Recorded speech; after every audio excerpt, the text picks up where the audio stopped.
Have you ever felt that the love that should bring peace starts to turn into a burden? That's exactly how Sarah felt that morning. She sat at the kitchen table, staring at the cup of coffee cooling in front of her. Her husband, John, was in the next room, distant, almost inaccessible, though they were in the same house. The silence between them was heavy, dense, and Sarah couldn't understand how they had reached this point. They loved each other. Of that, she was sure. But if there was so much love, why did it hurt so much? At first, everything seemed perfect. Life together, shared plans, promises of eternal happiness. But over time, small arguments turned into storms, and unmet expectations became an invisible prison. Sarah wanted John to be the same person he was when they first met. She wanted him to do and say the right things. But that wasn't happening. She often found herself trying to control him, mold him, wanting him to match the ideal image she had built in her mind. One question began to echo in her mind. Is this love? Or is it attachment? She didn't know the answer, but one thing was clear. Love shouldn't hurt this much. One night, after yet another argument where neither could find the right words, Sarah decided she needed help. She didn't know exactly what to look for, but she felt there was something beyond what they were living. And then, by chance, or maybe fate, she saw a small poster in a local coffee shop. Buddhist meditation for those seeking inner peace. The words seemed to jump off the paper. Inner peace. It seemed like a distant dream.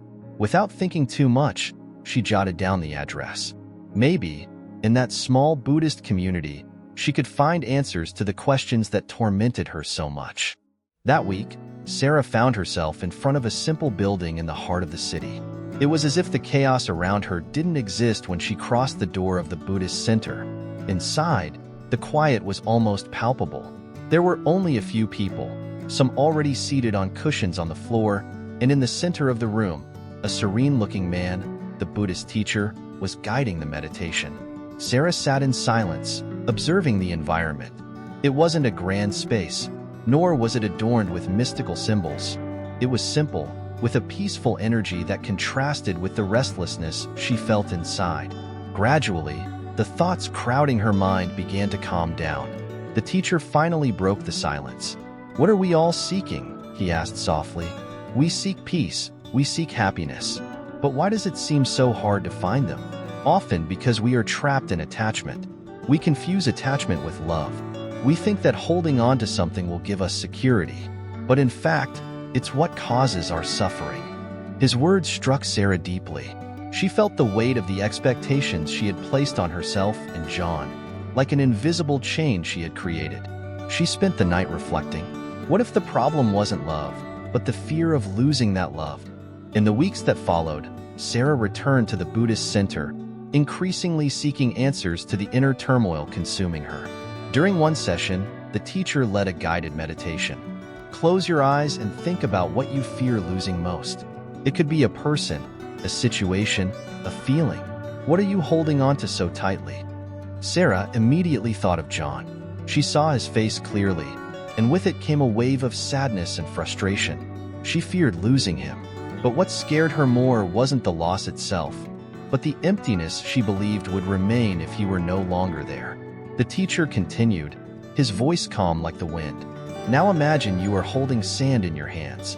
If you grip it tightly, it starts to slip through your fingers. But if you open your hands, the sand remains there, soft, free to move. That is attachment. When we try to grasp life, love, people, out of fear of losing them, they slip away. True love can only exist in freedom. These words echoed in Sarah's mind.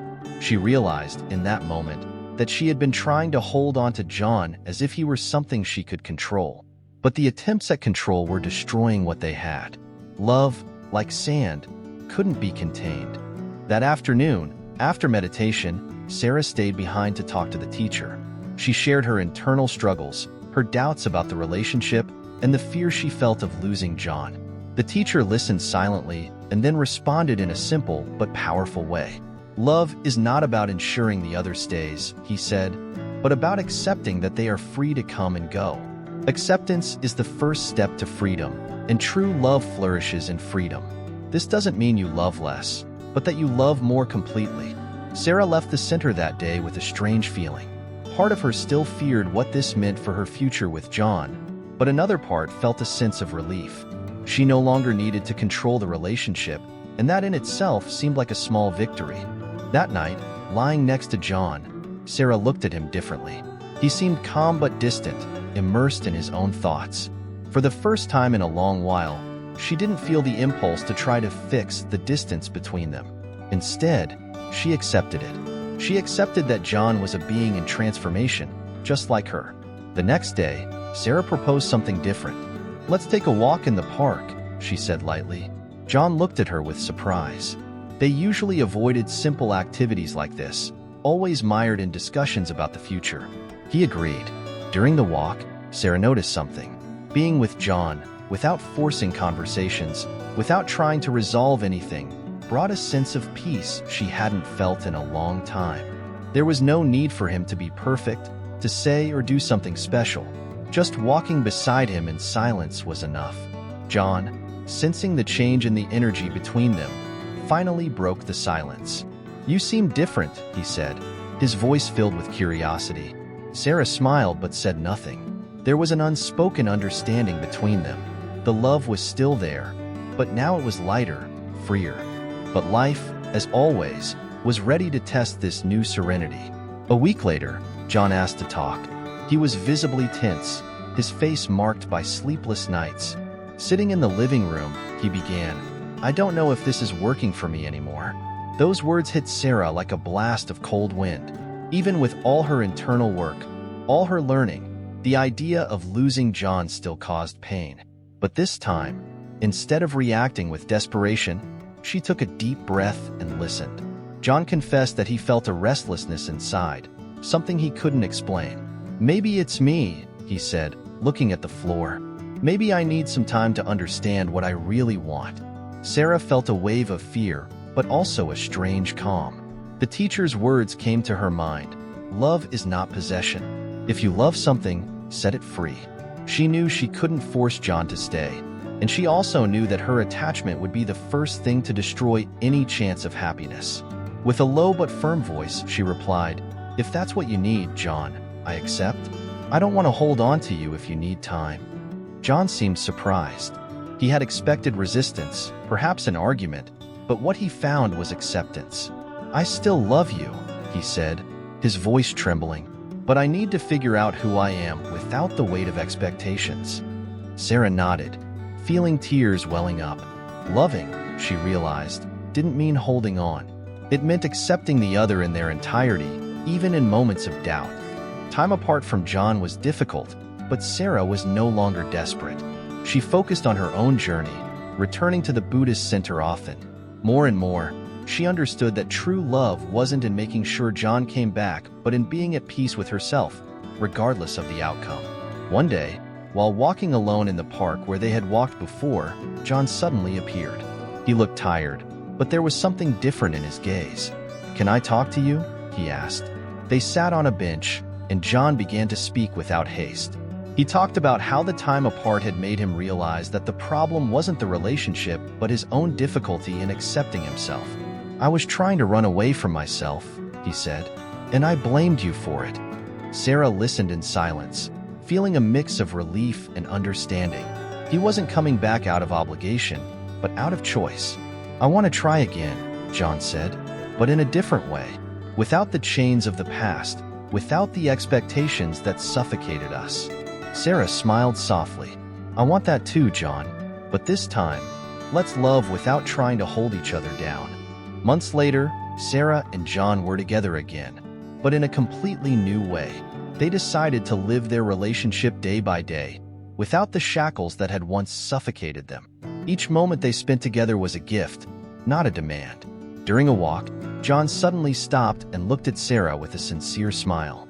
"I never thought love could be like this, so free." Sarah held his hand, feeling the lightness of that moment. "That's what I learned," she said. "Love doesn't need to be heavy. It just needs space to grow, without us trying to control it." As they walked, the sun began to set, painting the sky orange and pink. Sarah looked at the horizon and, for the first time, felt true peace. She didn't need guarantees about the future because the present was enough. Love, she finally understood, was like the wind, impossible to hold, but always present, flowing freely between two hearts that had decided to love without possession, without attachment. And in that moment, Sarah realized that her journey had reached a new beginning. A beginning where love was no longer a burden, but a lightness that filled her life with freedom, acceptance, and above all, peace. Thanks for watching. In this story, you met Sarah and followed her emotional challenges to learn to love without attachment and how Buddhism helped her to deal with it. Don't forget to hit the like button, subscribe to the channel, and activate notifications. Share with your friends and leave your comments below about what you thought of this story. We always bring inspiring stories with teachings for modern life.